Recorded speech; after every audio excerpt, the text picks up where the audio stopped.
उपोषणाच्या दरम्यान काही मंडळींनी यांना भेट दिली, कारण त्यांना आता कोणी विचारित नाही. काँग्रेसवाल्यासारखी परिस्थिती झाली, पक्ष बुडायला लागलाय म्हणून बडबड करायला लागली. तसं त्यांचं अस्तित्व सगळं संपलेलं आहे. आता काही मंडळींनी इथे येऊन पालकमंत्र्याला फोन लावण्याचं नाटक केलं. आता पालकमंत्र्याला फोन लावून जर रस्ता करू शकता, मग पुतळ्यासाठी आंदोलन करायची काय गरज आहे?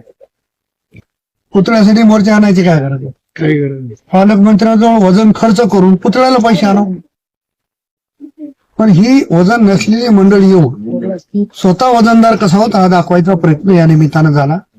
वराती मागून घोडे ही आपल्याकडे एक म्हण आहे. तसं लोहा शहरापासून 4 किलोमीटर अंतरावर असलेलं आजमवाडी नावाचं छोटंसं गाव आहे.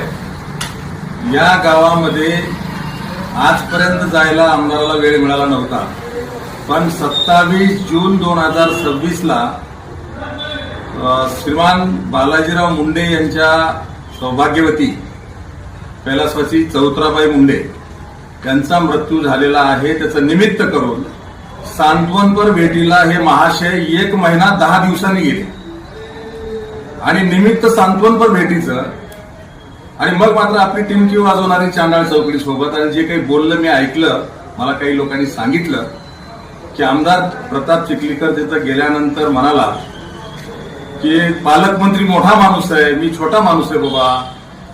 अरे बाबा, पालकमंत्री हा आमदारापेक्षा मोठाच असतो.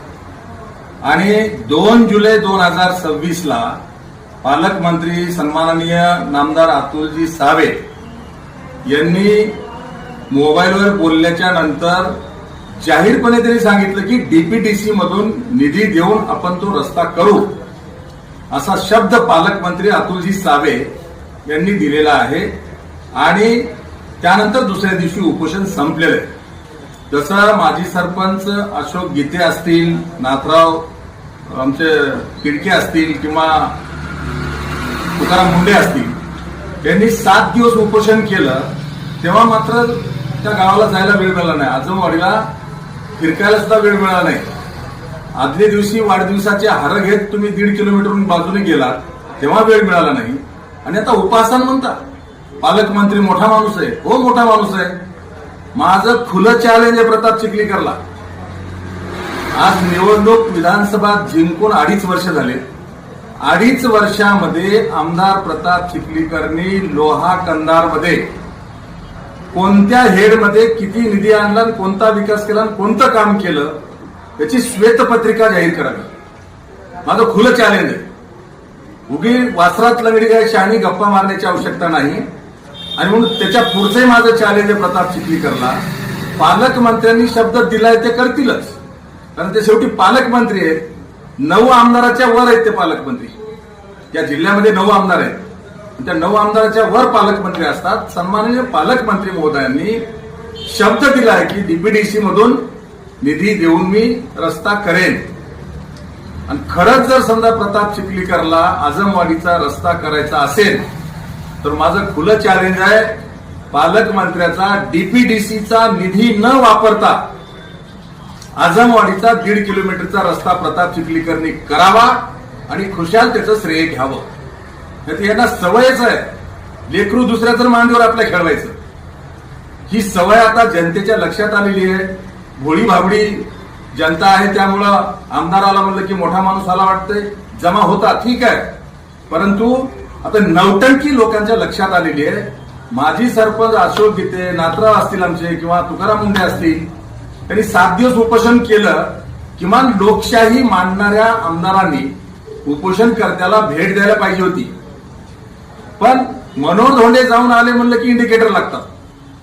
आणि आपल्याला सांगेल की आजही प्रताप चिखलीकरला आजमवाडीचा रस्ता करायला काही हरकत नाही. डीपीडीसीचा पालकमंत्र्याचा निधी न वापरता आमदार प्रताप चिखलीकरनी आजमवाडीचा रस्ता करावा, खुशाल त्याचं त्यांनी श्रेय घ्यावं. नाहीतर पालकमंत्र्यांनी सांगितलेलं काम होणारच आहे. म्हणून आपण तिथे जाऊन टिमकी वाजवायची. आणि ते 1 महिना 10 दिवसाच्या नंतर तुम्ही बालाजीराव मुंडेच्या घरी सांत्वनपर भेटीला जाता आणि उपोषणाच्या मुद्द्यावरती बोलता. लाज वाटली पाहिजे नाही बोलताना. गेलो कशाला आपण सांत्वन करायला. एखाद्या मैतीच्या ठिकाणी सांत्वन करायला गेल्यानंतर राजकारणाचा विषय बोलायची आवश्यकता नाही. आणि म्हणून याचे खायचे दात आणि दाखवायचे दात वेगळे आहेत, की आता लोहा कंदाच्या जनतेने ओळखलेले आहे. आजमवाडीकरांना मी आवाहन करेल की बाबांनो, वासरात लंगडी गायची आणि आमदार म्हणून फार त्याचे चोचले पुरवायची आवश्यकता नाही.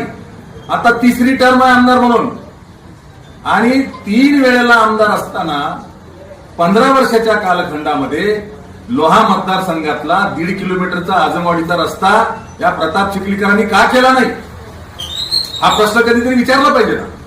आणि म्हणून आपण जनता म्हणून फार भोळी आहोत असं तो समजतोय. त्यामुळे त्याच्या भूलथापाला बळी पडायची आवश्यकता नाही.